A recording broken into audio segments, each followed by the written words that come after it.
I'm here with RevOps Review with Art Harding, who's the COO of Tapcart, and he was previously COO of People.ai, as well as SVP of GTM Strategy, Planning and Operations at New Relic, which is a mouthful.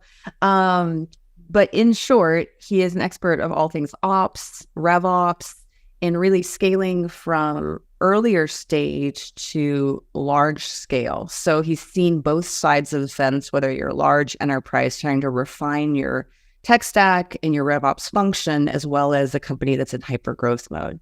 So Art, great to have you. I'm going to kick off and start with just an easy question, really easy. How have you seen tech stacks create drag on revenue? And I would love to hear just, examples of that, whether that's earlier stage or later stage. Sure. I think, first of all, Kate, thanks for having me. Great to chat with you again. And this is a topic we both find very interesting. So we all initially go to logically, of course, like how does our back office tech stack, business processes, technology, and overall architecture, and particularly the integrations impact our top line? But I actually think, it kind of cuts both ways in terms of it can certainly impact top line and revenue initiatives, but initially it will probably show up as inflated costs as you try to resist the impact of top line. No one's going to consciously let their back office tech hit the top line. So at first you're going to throw resources at whatever inefficiencies or back office problems you have to just power through it. And it may actually get you through a short-term hurdle or hump, but then later it will manifest itself even larger. It's that classic, these types of problems don't get better with time. We'll often make the joke that, tech debt or business process debt is not wine. It's more like milk. It doesn't just get better over time. And so what will happen is the way it will impact the business, I believe some of the big inflection points that are maybe obvious for those of us who work in the back office is either changes in your go-to-market strategy. You're entering a new market, whether it's a specific vertical that may have different regulations, whether you're changing geographies, domestic to international. So you start entering into multi-currency, multi-language, maybe different ways of doing things outside of your business, such as your partner ecosystem. Your partner strategy may look very different internationally than it does domestic, or simply going up market. It's, I had dinner with someone once who said, going up market like growth is easy to order off the menu, but not everyone can choke it down when it actually shows up at the table. So we all like to say, oh, I'm going up market, or I'm focused on enterprise. And that's not just a go-to-market strategy, it's a company strategy. Everyone goes up market, not just the sales and marketing team, so everyone from the legal department to your RevOps team, to your technical architecture, certification, et cetera, compliance. Everyone goes up market, or everyone goes into FinCert, or everyone's going international. It impacts who's building your product and how you represent that at the end. So I think to summarize that, it's really inflection points where you're either changing the market you're going after, or you're moving from to, you're changing your pricing or your business model. You're going from straight subscription into consumption, or you're releasing new products. Any of these business initiatives that are going to maybe change your motions or your buyer or customer journey is where tech decisions that you made in the past, which could have been perfectly logical, urgent solutions to very near-term problems. You and I have talked about the early mindset of an early stage company about being focused on what maybe is most threatening to your business early on. And you start with this survival mode, and then you have to transition into that thrive mode. And I think we make business process and technical decisions that are completely appropriate for the time. And then we promise ourselves we're going to revisit it later, or we're going to invest in this differently, or we're going to make it better. And then we just don't. And these decisions start to accumulate over time, 10 million, 50 million, 100 million, $200 million in ARR, and you're still operating a business process that made complete sense at $5 million, but at 200, maybe the person who made those decisions isn't around. People are walking around like, why did they do it? What were we thinking? And what you were thinking was completely appropriate, but you've been through a number of step transitions since then. I'm curious, like, you're CEO of Tapcart right now, which is, within the Shopify ecosystem. That's a big difference between People.ai or New Relic, how does the type of company influence it? Or is it sort of a universal principle that as you're scaling and changing your direction, regardless of the type of product, you're going to face this inflection? Well, I think what's interesting, and I could talk forever about my new place, but if I tried to answer the question, I'd correlate that while Tapcart operates in the Shopify ecosystem, we're an app that customers can download from the Shopify marketplace, and we work with businesses that have selected Shopify as a core platform, and therefore we help them get more value out of that investment, et cetera.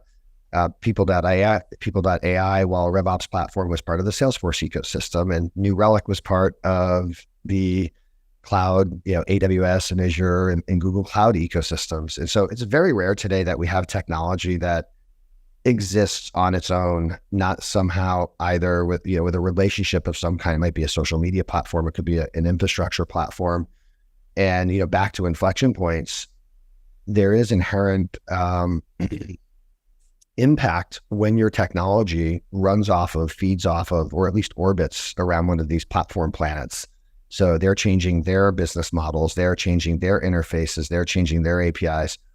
And what is common is any of the companies that are in that ecosystem tend to look up to that platform provider for the way to do things. So Salesforce has a way of doing things. Shopify has a way of doing things.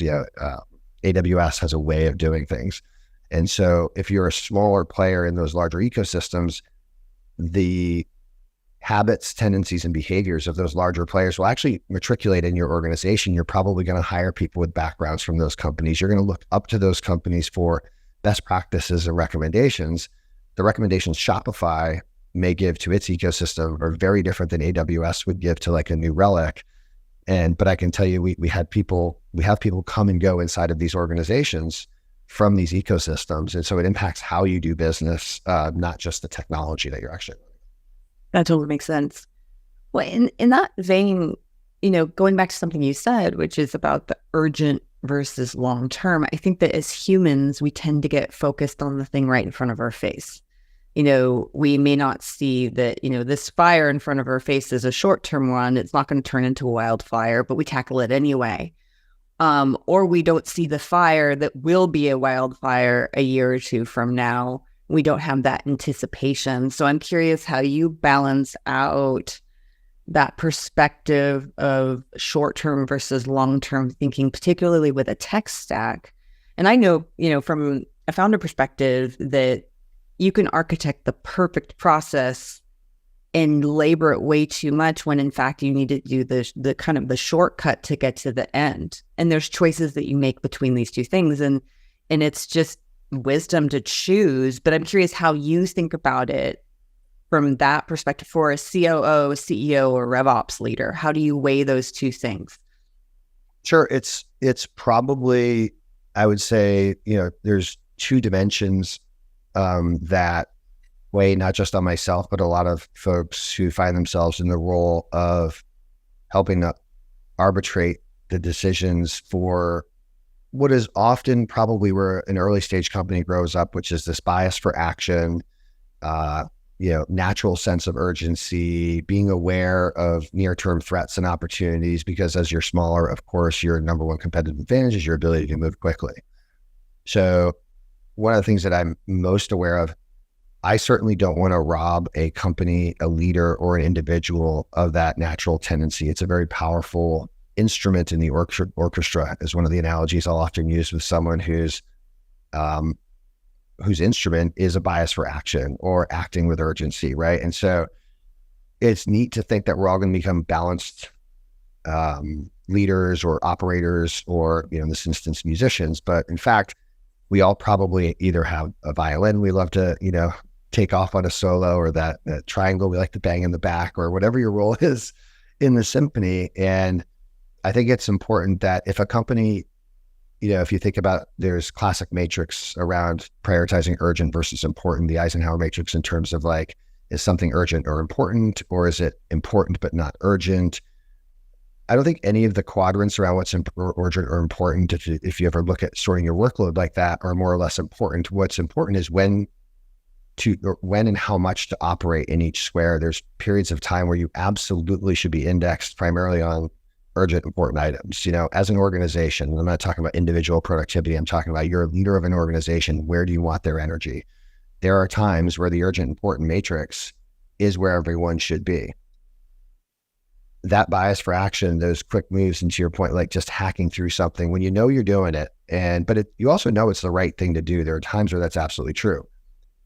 But there are costs for everything. There's trade-offs for everything. So when you're hacking through that, the question that we have to ask ourselves is when and who is going to address this systemically before we start compounding these decisions over time. And an organization can actually get addicted to operating in this urgent, important matrix. And as I'm talking with teams, I'll ask them, if we're constantly operating in the urgency box, that we think everything's urgent and important. First of all, not everything's probably as important as we thought, which means we're also treating unimportant items as urgent. What's suffering? And what's suffering is the non-urgent important stuff, right? We can think about our personal life to a lot of analogies of things that we know are important. They're just not important today. So we just keep kicking the can down the hill. Enterprise architecture, enterprise integrations. And I often find it's when the business processes cross departments or cross platforms are probably your highest risk points, because you don't just have to maintain the business process fit for your business. You don't just have to manage the technologies fit for your business process, but you also have to manage the integrations to other systems that as you grow, you may no longer have full control of. Where the lines of control and influence at a 50 to 100 person company start and end are very different than a 1,000 to 2,000 person company. And so what was this nice, neat integrated package with centralized decision-making authority now suddenly is distributed across 3 different departments with 3 different budgets. And somewhere along the way, maybe we weren't maintaining some of those intersections. So I think as we grow and scale, that's where the risk starts to manifest itself, where these decisions, where the funding and the investment was all within one department. And as you scale, the responsibilities not only get larger, but they can get more distant from each other. Do you think that's compounded by the emphasis on CLTV, meaning now it's about customer lifetime value much more than new logo? And I think that's the thing that VCs and PE firms are looking at, is just how are you growing customer with an expansion motion? I think what I've been seeing in the market is that means that you really have to play well with other teams to create that customer journey, because the customer journey may have, usage pricing, which pulls from the product. So suddenly product and eng is involved in what was a sales and CS motion before. So I'm curious what your thoughts are as sort of the evolution of the industry towards this more seamless customer journey. How is that breaking down this siloed decision-making, if I interpret that correctly? Yeah, I think it's interesting. We always talk about what the investment community, is looking for or wants from a business. And I think at the end of the day, what they're looking for is the creation of value. And, when economic times get challenging or there's a lot of variability into it, then retention and expansion of existing customers becomes a top priority. And, when we have the ability to invest and be aggressive, acquisition becomes one. But I think at the end of the day, most investors that I look at are looking at not just the lifetime value of the customers, but the lifetime value of your company. Are you making decisions that are going to continue to expose new addressable market or penetrate that addressable market?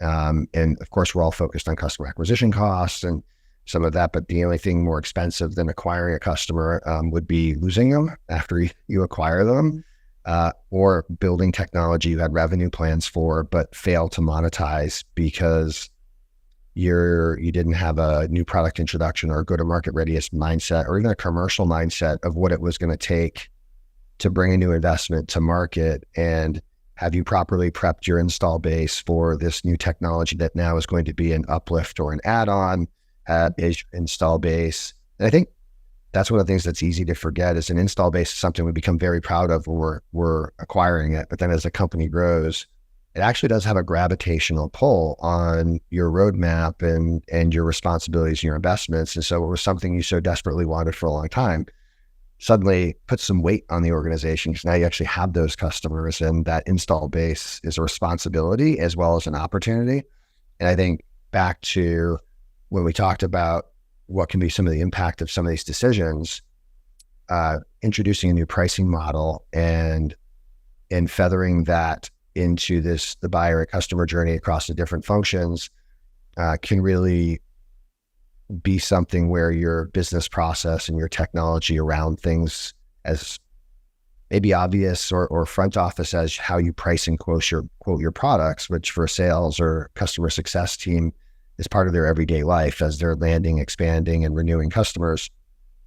Pricing and packaging is the end of the line for them. But for product teams, for RevOps teams, for finance teams, for deal desk teams, for product managers, for everyone that's trying to take this huge investment in our product and bring it to market, how we actually quote, price, discount, manage, not only is a cross-functional effort that is going to touch a couple of different systems along the way, it's also something that has 100% chance of changing. And it is a little surprising to see that the industry has evolved in so many different areas, but the conscious investment we make on pricing and packaging and when those decisions get made and how they flow through our systems of work to empower the people that are customer facing feels like a real opportunity that, with many shared responsibilities across organizations, everyone knows it's important, but it's not squarely sitting in one person's desk. So if you think about a CFO, she may be looking at, the margins and discount performance and a lot of really important financial metrics. Your customer success leader, support leaders are going to be exclusively focused on, your install-based customers and their reaction to this change and how we're pricing and quoting. Your sales and marketing leader are going to be top of funnel, thinking about how do we land customers with the right expectations and get the sales team equipped to anchor value that should be associated with this new pricing and packaging, and not selling on the old value prop with the old pricing just because that's what we're used to. Now we have to first and foremost expand and change the value prop and then sell it to it. So this is so important to get products out, to have that agility. And I would be curious what's your kind of tech stack maturity model? What are the inflection points where you need to reevaluate the tech stack or think very long-term about what you're putting in place? Because I see a lot of short-term decisions without really looking at the business requirements 2 years or 3 years from now. And these are really sticky products. So how do you think about that with companies? What are the definitive inflection points, and how do you think about evaluation? So the inflection points we covered earlier in terms of they tend to be obvious to the company that you're at an inflection point. We're going international, we're going up market, we're going into a specific, we're going to start selling to the federal government, we're going to go into healthcare, FinServ, et cetera. So once people say it, I think there's an understanding you're about to go on a journey. And I think there's typically a lot of energy around some of the front of house, front office work that needs to be done. We need to train our sales reps. We need to invest in different types of talent and parts of the business, et cetera. And I think there's a acknowledgement around, hey, our tech stack is probably something we need to look at. And there may even be interest where people have seen demos or new technology or heard from a vendor of a roadmap. The other part of the journey is unless I've actually never seen this before, someone say you do have business process and technology and integration and data debt in your current tech stack. And so as you're moving from to, or before you start moving from to, and you want to evaluate your tech stack, an awareness of how much debt exists inside of those business processes and workflows is an important decision, because you may not be transitioning your legacy way of doing things into a new system. You may actually be end-of-lifing it and just putting a wrapper on it and declaring bankruptcy on that and migrating the data, of course, in your customers, but maybe you're just standing up a new way of doing things. So everyone presumes I have to take what I've been doing and immediately transition or upgrade it into the new way of doing things. The innovation and the technology is moving at such a quick pace that you may be at this inflection point where it makes sense to start rebuilding for the future. And I know you And actually rip replace. Yeah, exactly. And at the end of the day, it's the data in the back end, which tells the story and the history, Yeah. our customer relationships, and data is very malleable that we can move, transform, and take from one place and move it to another. So, I really think your data strategy is crucial to understand that data is going to be with you forever, and you're going to want to keep it forever, and it's going to need to migrate and evolve with you. And I think sometimes we think of it as an output of some of these software and systems instead of actually maybe the fuel that's driving and powering it. So I think looking at your tech stack, I view the tech stack and the business process design is much more disposable and is going to evolve much more rapidly than your data strategy, which is going to be like the framing and plumbing of your house. You can do anything you want with your house as long as you leave when you're remodeling, as long as you leave the bathroom right where it is, you leave the kitchen right where it is, and it's because of the plumbing. That's it. That's a really interesting perspective. And I think a lot of people wed the two. They think the tech and the data are the same. And so they're really hesitant to pull the tech out. And yeah, it's going to be labor to move that data. And there's going to be some amount of transformation that has to happen to fit it into maybe a different data model and a new tech stack. But I think what it sounds like you're saying is it's really worth it if the business requirements demand that. And I'm just curious, is there a framework that you recommend for evaluating and advocating for your tools as you're going and looking at your data and saying, hey, these are the tools we need? Yeah, there's for those who've worked with me, they'll get a chuckle around. I have this long acronym, which is silly to say and even sillier to write down, which is PBIPRSTIS. It's got 2 P's, a BP, an RR, an ST, and a CC. There's a rumored rogue version of it called PBIPRSTISaroo, which throws a couple O's at the end of it, which is, I'll get into the alternative version. But to simplify for anyone who may be listening to this or thinking about it, there's essentially 3 parts to this. And the first part is the PP is what's the purpose or the policy or the project or the program. Use whatever double P's work for you. And it's not an implementation methodology. It's not supposed to be rocket science. I don't think the book would be more than 5 or 6 pages if we wrote one on it. But after 10 years of using it, I have yet to meet an operations team that doesn't sit up really quickly and say, okay, this is meaningful, I can use it. And the purpose in using it is we're going to have to meet our internal customers and our stakeholders where they are. And they don't have the time, patience, or temperament to listen to everything that's going on in back office. But for anyone who's building things, whether it's the data stack or the integrations or the software workflow layer, we know that the quality of the question or the quality of the request we get is going to dramatically improve this or impact the speed with which we can act. So if someone comes in and says, hey, I really want to improve discounting, that's one form of a request. Someone who says, hey, I want to move the discount approval thresholds from this role in our organization to this role in our organization because we see that deals at this title in our company are getting managed more effectively than this level. An operator can take that level of precision on the PP, which is what are you trying to get done, the project or the program. Our ability to architect the next layer, which is the BP, which is the business process, and think about the RR, which is the roles and responsibilities. Those first 3 steps in the first bucket is what are we trying to accomplish? How's it going to work? And who's going to do what? And while cloud platforms and SaaS software have allowed us to move much more quickly, in general, people's patience and appetite for sitting in the what are we trying to do, how's it going to work, and who's going to do what is pretty low. What people want to do is start installing software and seeing demos and workflows. And the cloud and SaaS software has allowed us to do that very quickly. So we like to skip the first step and say, we want to improve discounting. Let's buy this really cool tool I found for Deal Desk that'll help manage approvals and workflows. And then everyone's like, yeah, and I just saw a demo. It's mostly what I want. So let's get it. The vendor's articulating there's not a lot of maintenance with this. And it could be enablement software. It could be any of the things. I'm just picking on Deal Desk as a use case here.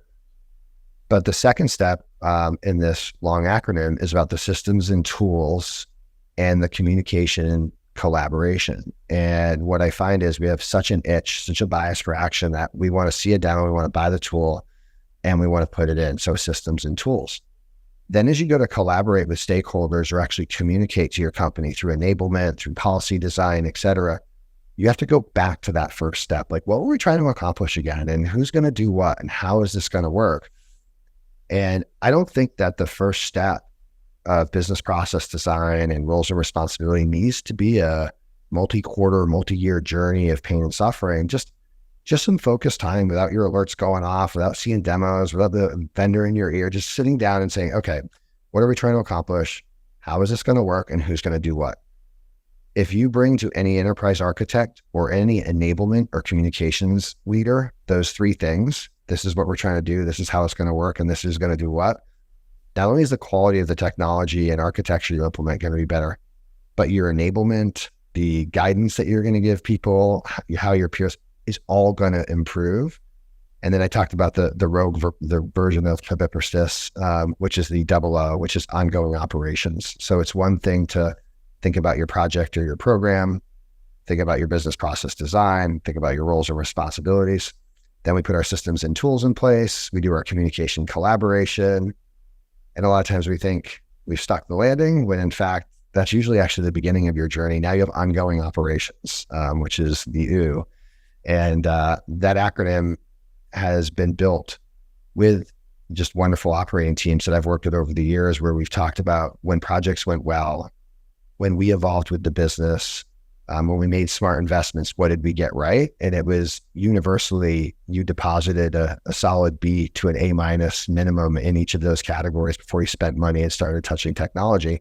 And if you skip any of those steps, you may get the sugar fix of acting quickly and that bias reaction, and it'll feel good in the moment, but you're going to pay for it later. You've signed up for some debt that you're going to have to manage and either evolve out of or pay for it later. Yeah, I think that starting with first principles, and also if you pick the right tool, it should more or less be able to do whatever you want it to do. It's just a matter of, do you have the blueprint of what you want it to do? Are you clear within your business across all of those stakeholders? And that's a lot of people aren't clear. They have a very siloed view of what they want to get done and sales focused, or maybe they forgot about CS, or they haven't really mapped the journey. And so, the tool will do what it tells you to do. And if you give it the wrong instructions, you're going to get the weird outcome. And one final question, which is, okay, so you've done this process and you don't have a RevOps educated executive to get budget from or get approval from. How do you go and make the case? And let's say it's a rip and replace. You're saying, hey, there's new innovation on the market that we need to put in place. We need to move our data over there. And here's everything I found. How do you make that case with two execs who are like, oh my gosh, that price tag, I don't like it. Or, that seems like a lot of effort. So this is where back office folks get to see and feel what it's like to be in sales. So when you're in sales, you have to meet your prospects or actually not just sales, customer success. Anyone who's on the front lines of the buyer and customer journey knows a lot of what I'm about to say as table stakes for what they do day in, day out in the field. But it's funny how many of us drop all of these skill sets and mindsets when we're working internally, which is, if you're in revenue operations or you're in IT or you're in tech, you probably spend a good portion of your time and emotion managing the fact that people don't, quote, get what it is you do. Like our, plumbers and electricians, we rarely call them to thank them for how the lights and water are flowing day in, day out. It's when things go wrong, it's when we get at the center, or when someone wants to make a big change. So the first thing I would start with is, we have to remember in the back office, while our careers and while our expertise and our interest is in the back office, enterprise architecture, certification, compliance, good governance, master data management, maintaining integrations, rationalization of tool stacks. For the front office people, they're our customers. So we have to meet them where they're at and start with some concept of, there's a lot of tools out there in terms of articulating value. So I will often talk to a leader about, okay, so we're going international. Back when I worked at New Relic, we were going through a hyper-growth phase. We're expanding international. We were on a 10-year-old CRM with legacy, and we're talking about the move to Lightning. No one in the company really cared about the form factor of our CRM interface. What they did care about were things like multi-currency. They did care about acquiring companies. They did care about empowering our international teams to work quickly. And so I would work with the leaders to make sure I understood and could prioritize not only the things we wanted to do, but take a look at some of the projects we actually had done in the past and how those had performed, and were they on time, and were they on budget, and were they meeting our expectations? And so those are the three things that I would index on my internal sales pitch when I'm talking to a sales, when I'm selling to one of my stakeholders. So Kate, if I run RevOps and you're the CRO or the CEO, and you can't say, all right, I need, and we need to do this, you're going to tell me what you want and when you want it done. And you're probably not super interested in what it's going to take to get there. And so if I believe that this may require an investment or a timeline you're not expecting, I encourage revenue operators to first and foremost, make sure you understand the ask. Make sure that, in this instance, Kate understands the ask. She may understand it at a level that, while true, is not actionable yet, right? And so I'm going to have to, either with or without you, figure out what the next level of detail is. More importantly, understand why it's important. So, all right, Kate just came to the office, says we need to change pricing, that doesn't like how we're quoting stuff to our customers, and it's a mess, and you just want it fixed, by the end of the year or as part of next year's annual planning, et cetera. It's my role as the revenue operator to sit in that ambiguity and ask you, why is this important? And is it all of our quotes? Does it include our renewal quotes? Is it, what's driving this? What's the difference to the business in having this 30 days from now or 120 days from now? Because how we're going to solve the problem is going to be very different. And if you're talking about, a large scale forklift from to in terms of an operating platform or core business process, the value is going to need to be cross-functional and strong, meaning you're going to have multiple stakeholders that are going to incur costs and risk to maybe make this type of an upgrade when you're talking about cross-functional software. So you're going to have to figure out what is the value to each of those stakeholders and get them to lean in what's in it for them. So what finance may want, what product teams may want, what the sales team may want, what the CS team may want, may be all very different. But for you as the operations or IT professional who are going to be leading this, you have to sell everyone. You have to remind everyone not only what's in it for them, but what's in it for everybody, because you're going to be arbitrating and balancing that. And so I really do think of it as a sales campaign. And any of us who have sold know that what we're selling starts with the value of, why are you doing this? Why do you want this flavor solution? And why are we doing it now? The classic 3 whys, like why anything, why your product, and then the why now.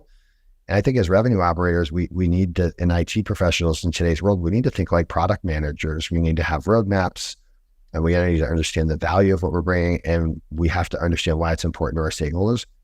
And then we have to hold the line, just like a salesperson would. Once you've anchored the value of your solution, you're not going to discount that. And so internally, if we know what we're doing is worth tens of millions, hundreds of millions in dollars in terms of revenue, or billions of dollars of market cap, you as the leader who's being asked to do this need to sit in that and have the courage to challenge the organization to make the investment to reap that reward. Of course, we all see the rewards we want. We see the expansion in revenue. We see the increase in our valuation, and we want it. But do you, as the leader that's being asked to do this, can you sit in that discomfort and say, hey, I know how important this is, and also understand how complex it is, right? You have to play both instruments. And I tend to find when I'm working with people either earlier on in the company's life cycle or their career, they just want to tell everyone how hard it is. Like, do you know how hard this is? Do you know how long this is going to take? Do you know we should have done this 3 years ago? And no one's going to give you an award for the I told you so shirt. They just want to know, when you can get it done, but you have to understand why it's important so that you can ensure the company connects with that investment. Yeah, there's so many different factors. I think it's even gotten even hairier with the fact that how many stakeholders are actually involved against this. But Art, it was a pleasure to have you today. Thank you so much for the insight and continued conversation about this. So appreciate it. No problem. Thanks, Kate.